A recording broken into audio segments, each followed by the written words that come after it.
Welcome to the Stairway to Heaven. We're coming to you bringing insights into the ever-changing high-frequency currents now bathing the planet and their effect on us all. The source of vital information for the evolving human being. I'm Gwilda. Sacred space, empowered by the flow of life. In prior Stairway to Heaven episodes, we've indicated the Sun is moving into a higher frequency portion of the galaxy, causing the plasma on its leading edge to become more highly charged.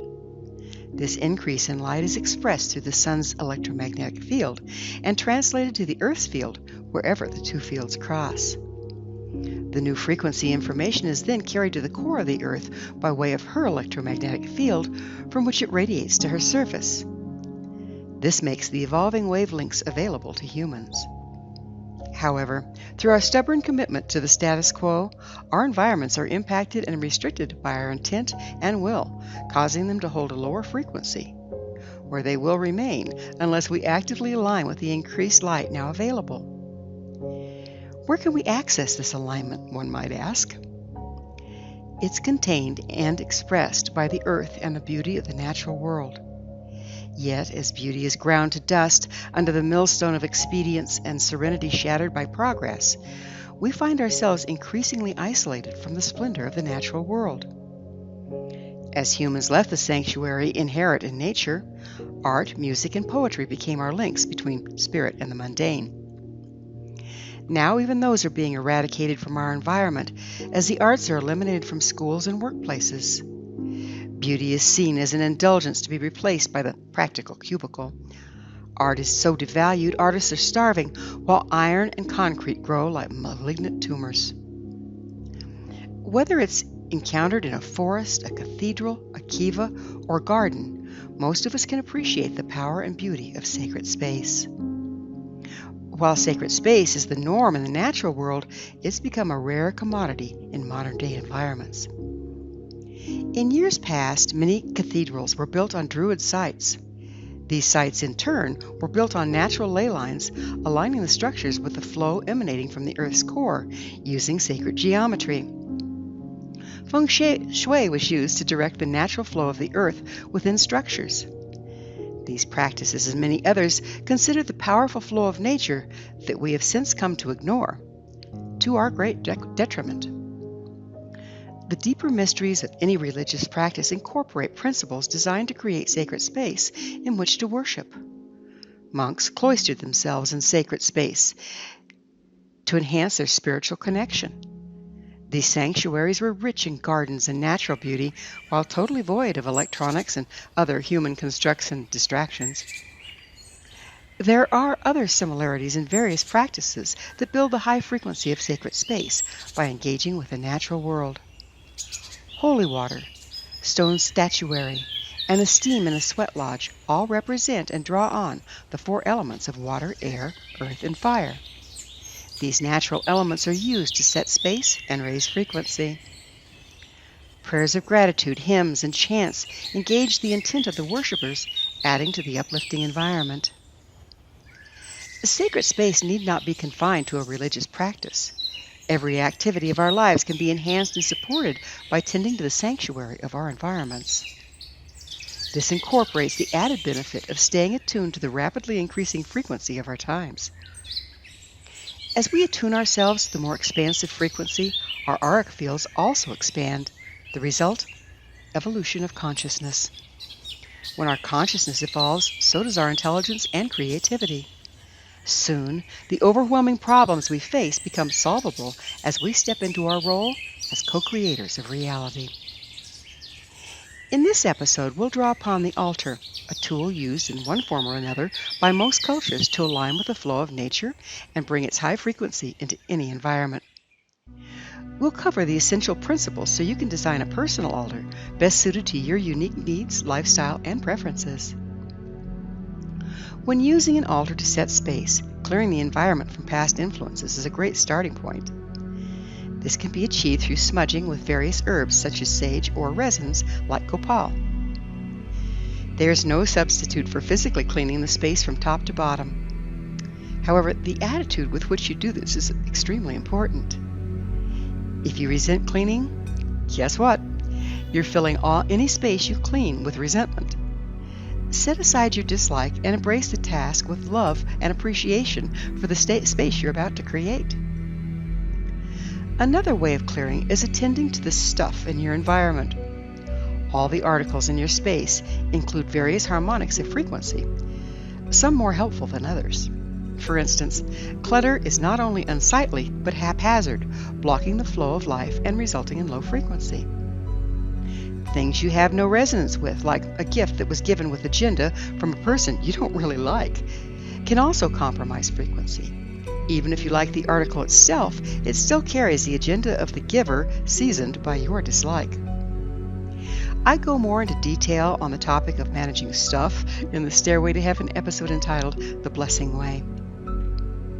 Beauty and your appreciation of it is high frequency. When designing the location in which you'll be constructing your altar, keep an eye to beauty, including aesthetic and pleasing colors and articles. I'm not suggesting you consult a designer, but rather use things that appeal to you personally. You'll naturally be drawn to colors and frequencies that best support you and your intent. Choose all the articles you'll use on your altar with your preferences, grace, and beauty in mind. One of the major purposes of an altar is to help become centered. Dance, martial arts, gymnastics, and almost every other form of disciplined movement have one thing in common. Between every maneuver, there's a vital, necessary return to center. Without this return to center, balance is lost and the routine disintegrates. In the neutrality of the present moment, all future movement is available. By coming from center, we're realigning with the flow of nature, and all our resources become available to be directed towards any given goal.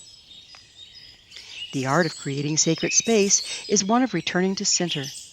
The more we renew ourselves through this return, the less our lives disintegrate. One of the first steps in introducing spirituality back into your life and work is creating a space that supports this return to center.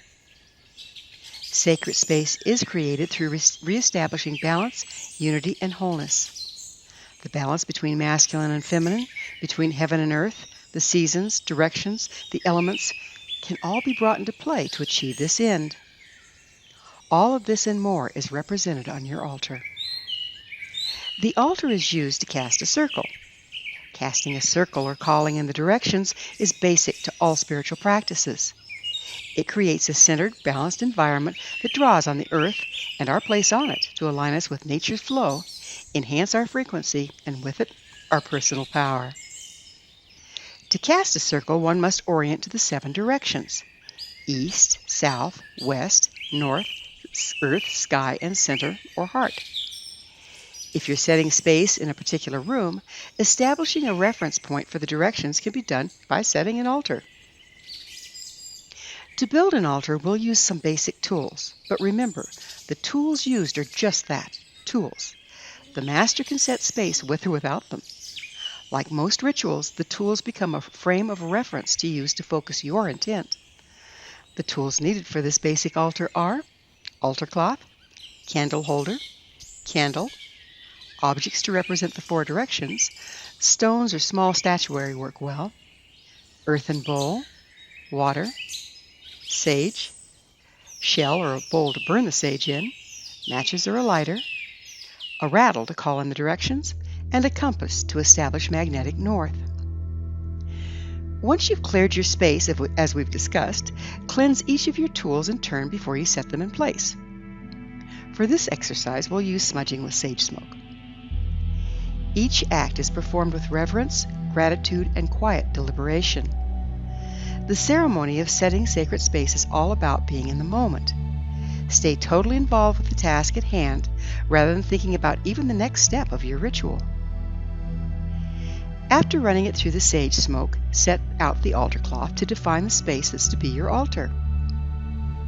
One builds power in the altar by honoring and bringing in the energies of the 7 directions.